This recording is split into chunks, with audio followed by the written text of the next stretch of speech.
Hey, 7th grade, this is the first grammar assignment for the week, and it's on page 186, and up at the top it says placing and punctuating adjective modifiers. So when it says adjective modifiers, it's going back and it's referencing your adjective phrases and your adjective clauses, okay? And basically what you're doing is making sure they are in the correct spot in your sentence and modifying the correct noun, okay? So if you look up at the top, it gives you this up here. Your number one, it says to place your adjective modifiers so that they modify the noun or the pronoun that it's supposed to, okay? So it gives you some examples, like the representative from Australia showed a film about kangaroos, okay? So the incorrect phrases or clauses are under number 2, okay? So it says adjective phrases and clauses should come immediately after the words that they modify, or sometimes you'll see participial phrases, they can be in front, okay?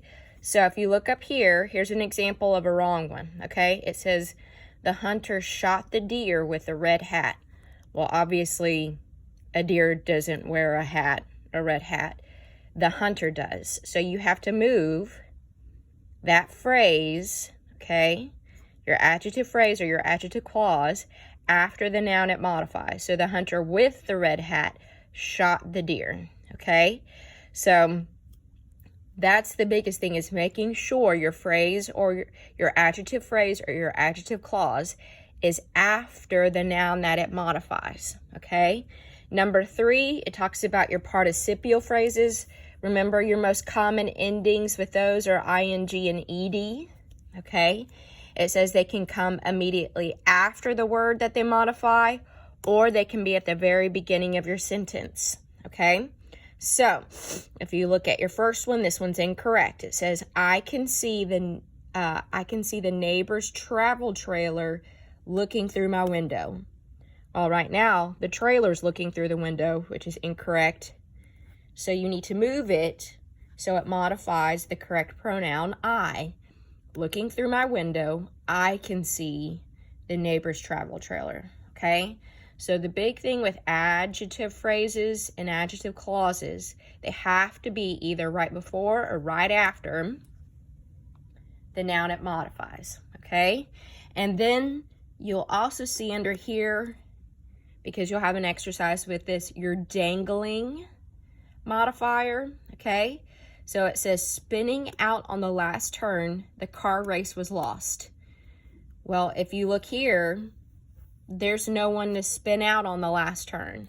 So when it says something is dangling, that means there's nothing in the sentence for it to modify, and you have to add it in there.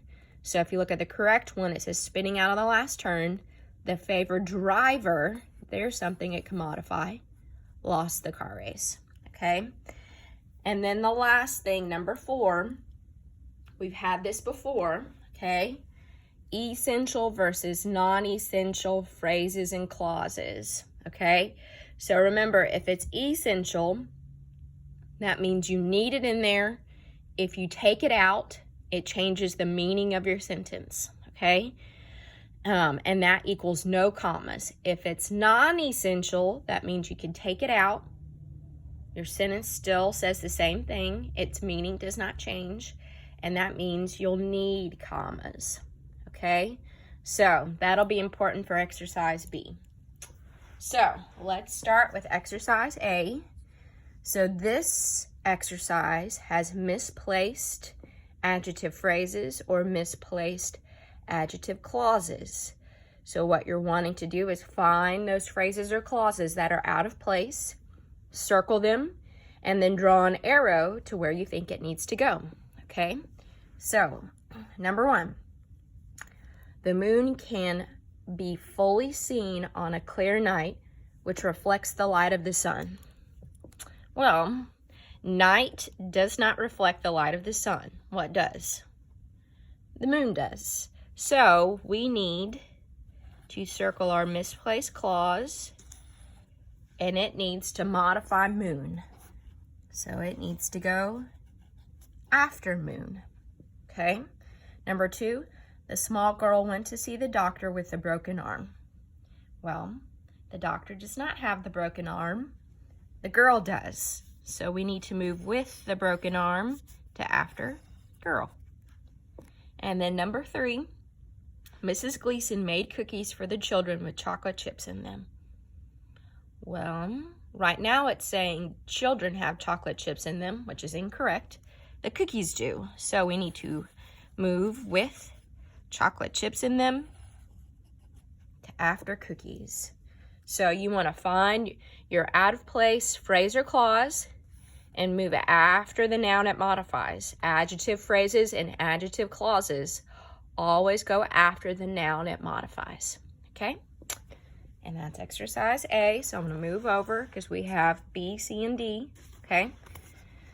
So B, this is your essential versus non-essential. So you want to find your adjective clause or your participial phrase and decide if it's essential or non-essential, okay? If it's essential, you need it in the sentence, you'll put E and move on. If it's non-essential, which means you can take it out, the sentence still says the same thing, then you'll put in your blank and then add commas around it. All right, let's do half of these. Number 1, Colin Schneider, who was my father's accountant, moved to Atlanta, Georgia. So my clause is, who was my father's accountant. If I take that out, covering it up there, did Colin Schneider still move to Atlanta, Georgia? Yeah, he still did. So that means if my meaning stays the same, it's non-essential, I'll put in the blank and put commas around my clause. All right, number 2. The snow glistening in the morning sun is beautiful. So I've got my participial phrase there, glistening in the morning sun. I'm going to cover that up. The snow is beautiful. Is it still beautiful? Yeah. The meaning stays the same. So if the meaning stays the same, that means it's non-essential. And I add my commas. Number 3. All men working at the Circle Ranch will be under the supervision of Spencer Garrett. So I have a participial phrase, working at the Circle Ranch. If I take it out, it leaves. All men will be under the supervision of Spencer Garrett. Does that change the meaning of your sentence? Just a tiny bit, okay? Because then you have no idea which men you're referring to. So it totally changes the meaning of your sentence. So that means it's essential, and I'll leave it the way it is, okay? Okay, going to exercise C. So in here, we have dangling participles. Remember, that means your sentence, you have a participial phrase in there, and it doesn't have the correct word to modify. So you're going to have to add in there the correct word for your phrase to modify, okay? So let's look at our first one. Peering into the telescope, a pirate ship could be seen, or a pirate ship was seen at a distance. So our participial phrase is peering into the telescope, and right now the ship is peering into the telescope, which doesn't make any sense. So I need to come up with a noun or a pronoun who can peer into the telescope, okay? So I don't need to change. Let me get some lead. I don't need to change my participial phrase, peering into the telescope.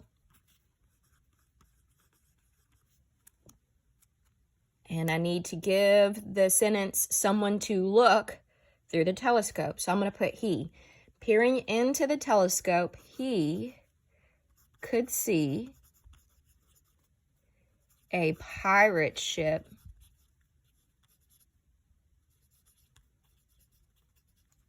at a distance. See what I did there? I gave this phrase something to modify. Okay? All right, number 2. Standing on his tiptoes, the Queen's coach could barely be seen. So right now, the way it's written, the coach is standing on its tiptoes, and a coach does not have toes. So that does not work. So I'm going to keep a participial phrase.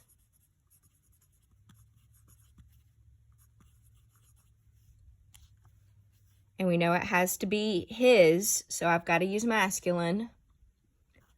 So I'm going to put Bob. Bob could barely see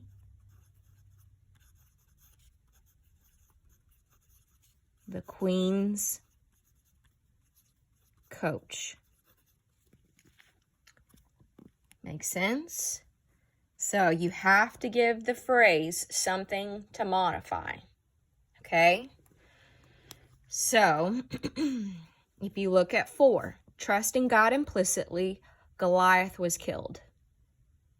Well, Goliath did not trust God there. Okay? So, I'm going to rewrite my participial phrase because there's nothing wrong with that.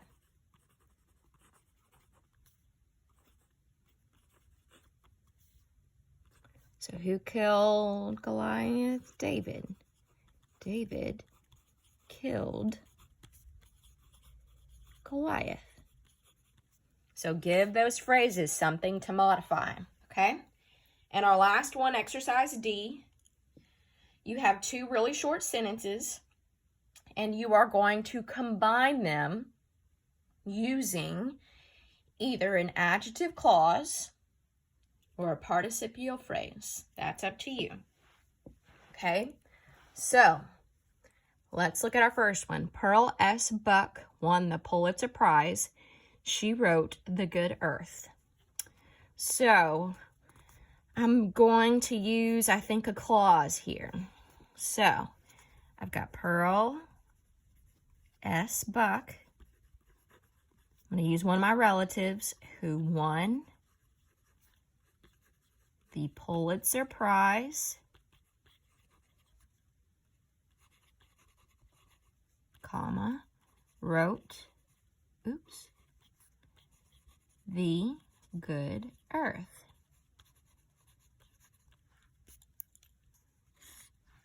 So I used a clause there. Okay? So,